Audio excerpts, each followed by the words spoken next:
வணக்கம் நேயர்களே. Genius is 1% inspiration and 99% perspiration. அதாவது மதிநுட்பம் என்பது 1 விழுக்காடு ஊக்கம், 99 விழுக்காடு வியர்வை என்ற புகழ்பெற்ற பொன்மொழியை கேள்விப்பட்டிருப்பீர்கள். சொல்வது சுலபம், அதனை செய்வதுதான் சிரமம் என்கிறீர்களா? இன்றைய நிகழ்ச்சியை கேட்ட பிறகு உங்கள் எண்ணத்தை மாற்றிக்கொள்வீர்கள். ஏனெனில் இன்று நாம் சந்திக்கவிருப்பவர் வேறு யாருமல்ல, அந்த பொன்மொழியை கூறியவரும் அதனை வாழ்ந்து காட்டியவருமான ஈடு இணையற்ற கண்டுபிடிப்பாளர் தாமஸ் ஆல்வா எடிசன். ஓர் ஏழை அமெரிக்க குடும்பத்தில் 1847 ஆண்டு பிப்ரவரி 11 பிறந்தார் எடிசன். பள்ளியில் அவர் மந்தமாக இருந்ததால் படிப்பு ஏறவில்லை. ஆனால் இயற்கையிலேயே எதை பார்த்தாலும் ஏன், எப்படி என்று கேள்வி கேட்பதோடு ஆராய்ச்சி செய்து பார்க்கும் துருதுருப்பு அவரிடம் இருந்தது. ஒருமுறை கோழி அடை காத்து குஞ்சு பொரிப்பதை பார்த்து தானும் முட்டைகள் மேல் அமர்ந்து கோழி குஞ்சுகள் பிறக்குமா என்று முயன்று பார்த்திருக்கிறார் எடிசன்.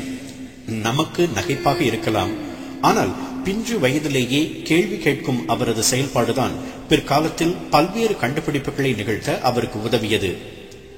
ஆரம்பத்திலேயே அவர் பள்ளியை விட்டு வெளியேறியதால் ரயில் வண்டியில் செய்தித்தாள் விற்கும் வேலை பார்க்க தொடங்கினார். அங்கும் கூட அவர் ஒரு ரயில் பெட்டியில் ஒரு சிறு அச்சு இயந்திரத்தை வைத்து தானே செய்தித்தாட்களை தயாரிக்க ஆரம்பித்தார். மேலும் ரயில் வண்டியின் ஒரு மூலையில் சிறிய ஆராய்ச்சி கூடத்தை உருவாக்கி நேரம் கிடைக்கும் போதெல்லாம் வெவ்வேறு ஆராய்ச்சிகளை செய்து பார்ப்பார். ஒருமுறை ரயில் குலுங்கி நின்ற போது அவரது ஆய்வுக்கூடத்தில் இருந்த பாஸ்பரஸ் கீழே கொட்டி ரயில் பெட்டியில் தீப்பிடித்துக் கொண்டது. ஆத்திரமடைந்த வண்டி அதிகாரி எடிசனின் அச்சு எந்திரத்தையும் ஆய்வுக்கூட பொருள்களையும் வீசி எறிந்ததோடு எடிசனின் கன்னத்தில் தன் பலம் கொண்ட மட்டும் ஓங்கி அறைந்தார். அந்த அடியின் தாக்கத்தால் எடிசனுக்கு வாழ்நாள் முழுவதும் ஒரு பக்கம் காது கேளாமல் போனது என்பது வரலாற்று உண்மை.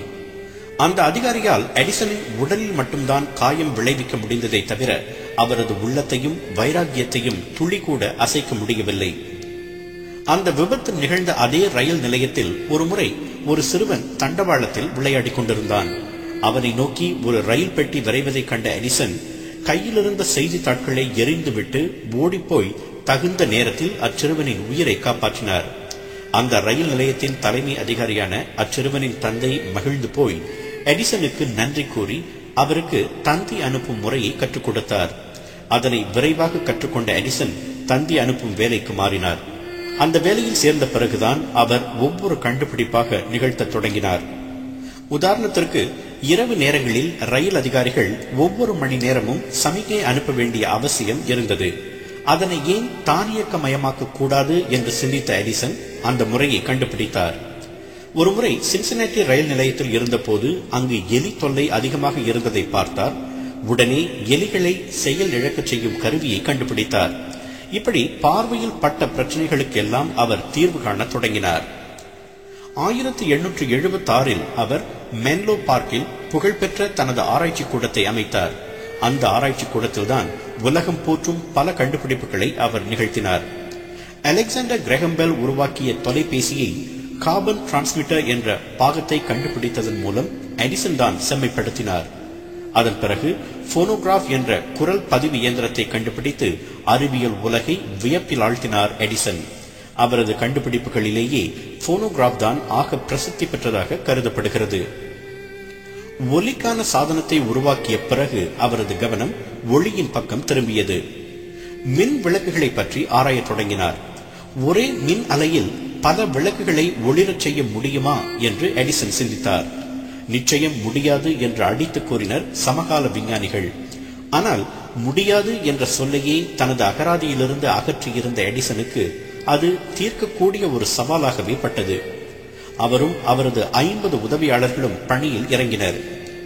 எடிசனுக்கு தேவைப்பட்டது மின்சக்தியின் தாக்கத்தை தாங்கக்கூடிய, அதே நேரத்தில் சுற்றளவு குறைவாக உள்ள ஒளிரும் ஒரு பொருள், அதாவது விளக்குகளின் உள்பகுதியில் உள்ள பிலமெண்ட். பல்வேறு கனிமங்களை கொண்டு கிட்டத்தட்ட 1600 சோதனைகளை செய்து பார்த்தார் எடிசன். அதன் மூலம் மின் விளக்குகள் பற்றி ஒன்றல்ல இரண்டல்ல சுமார் 3000 கோட்பாடுகளை வகுத்தார். அவற்றுள் ஒரே ஒரு கோட்பாடுதான் அவர் தேடிய விடையை தரக்கூடியதாக அமைந்தது. ஒரு நூல் இழையில் கார்பன் சேர்த்து 5 மணி நேரம் தீயில் சூடு காட்டி பின்னர் குளிர வைத்தார்.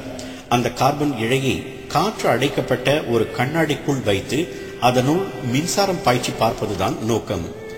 அந்த கார்பன் இழை மிகவும் லேசாக இருந்ததால் பல முறை ஒடிந்து போனது.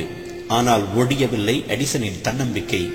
பல முறை முயன்று கடைசியாக அந்த கார்பன் இழையை ஒடியாமல் கண்ணாடிக்குள் வைத்து மின் விசையை அழுத்தினார். மின் விளக்கு எரிந்தது.